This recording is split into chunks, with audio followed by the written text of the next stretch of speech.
주간 지역에서 가장 주목받은 뉴스와 여론을 소개해드리는 이슈 브리핑 시간입니다. 인공지능 디지털 교과서가 도입된 지 한 학기 만에 사실상 퇴출 수순을 밟게 됐습니다.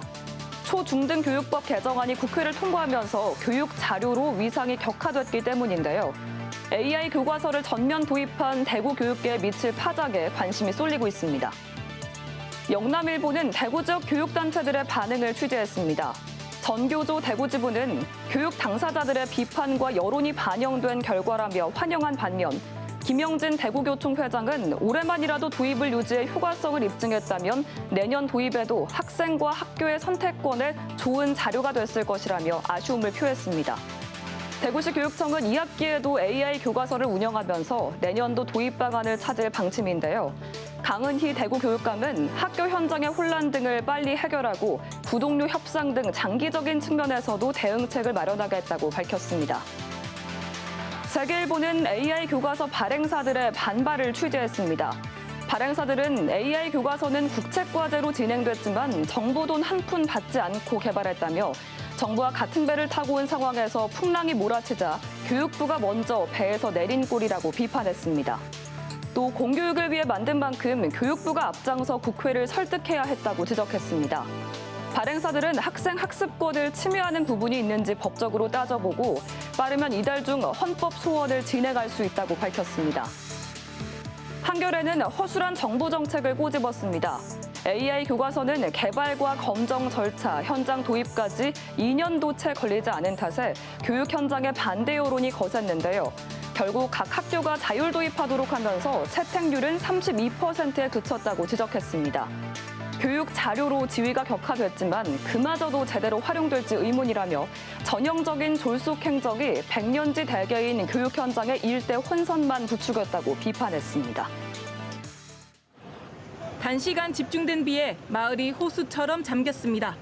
어른 허리 높이까지 차오른 물에 주택과 상가 25채와 차량 40여 대가 물에 잠겼습니다. 대구시 노곡동 침수 피해가 발생한 지 보름 뒤 배수 시설의 총체적인 부실 운영이 침수의 원인으로 드러났습니다. 지난달 집중호우로 발생한 대구 노곡동 침수와 관련해 민간조사단이 침수 원인을 발표했습니다.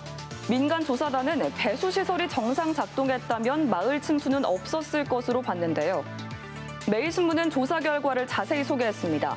조사단은 사고의 핵심 원인으로 직관로 수문 고장을 꼽았습니다.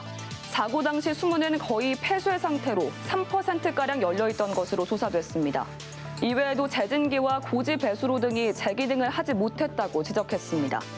또 대구시와 북구청의 관리주체 이원화가 피해를 키운 것으로 드러났는데요. 조사단이 전국 39개 고지 배수로 시설을 조사한 결과 대구를 제외한 나머지는 모두 기초자치단체로 관리를 일원한 것으로 파악됐습니다. 아시아경제는 시민단체의 반응을 실었습니다. 대구 안실련은 시장 공백 상황에서 공직사회 기강회의와 지휘체계 부재가 사고 대응에 심각한 허점을 드러냈다고 지적했습니다. 관련 책임자에 대한 엄중한 징계, 문책과 함께 피해 주민에 대한 보상과 구상권 청구 절차에 착수해야 한다고 강조했는데요. 기후위기 시대에 맞는 방제 기반 시설 정비와 시민안전 종합계획 수립도 촉구했습니다. 경북일보는 사설을 통해 관리체계 재정비를 강조했습니다. 장마철 책임기관 간 기본적인 정보조차 오가지 않았다면 재난은 예고된 것이나 다름없다고 강하게 비판했습니다. 또 이번 사고가 시민의 안전을 비용 절감이나 행정 갈등 뒤로 미뤄서는 안 된다는 점을 보여주었다고 지적했습니다.